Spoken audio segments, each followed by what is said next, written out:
Hello, I am Jason McNair, your state convention missionary for strengthening churches.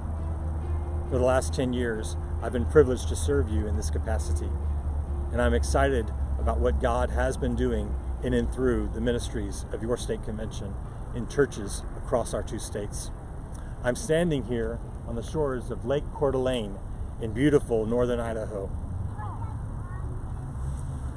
What brings me here to Coeur d'Alene is the associational annual meeting, which will take place tonight at Hayden, Idaho at North Star Church. I wanted to use the opportunity to be in this scenic location to be able to present to you and tell you what God is doing in the area of strengthening churches.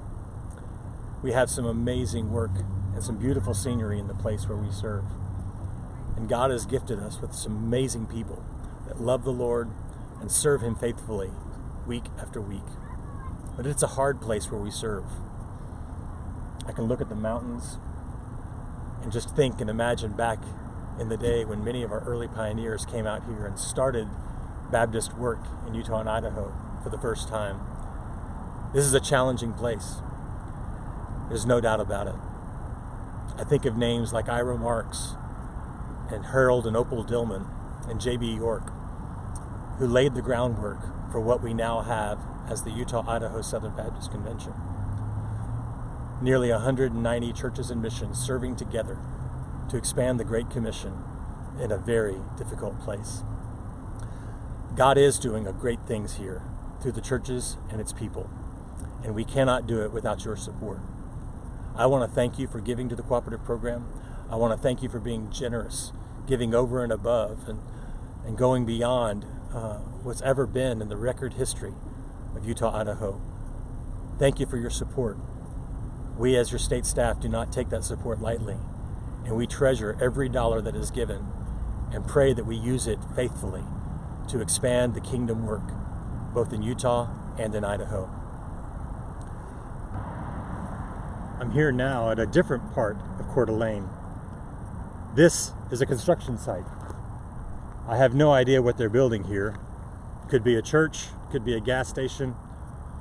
This is the Northwest, so for all I know, it's another overpriced coffee shop.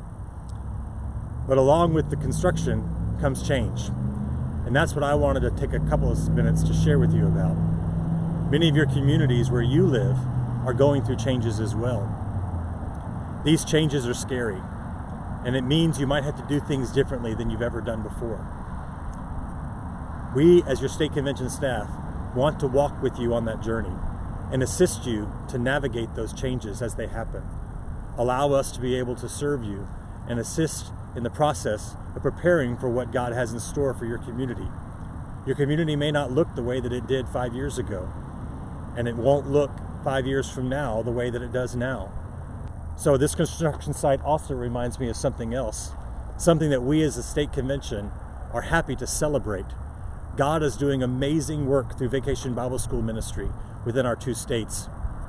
And this past summer and summers before, we have heard incredible reports of how God has used Vacation Bible School, sports camps, other ministries targeted towards children and families to bring the gospel into communities and transform those communities in a positive way. We hope that you will use the training that we provide as a state convention to help your church be most effective at using Vacation Bible School and other summer event ministries to bring the gospel to your communities.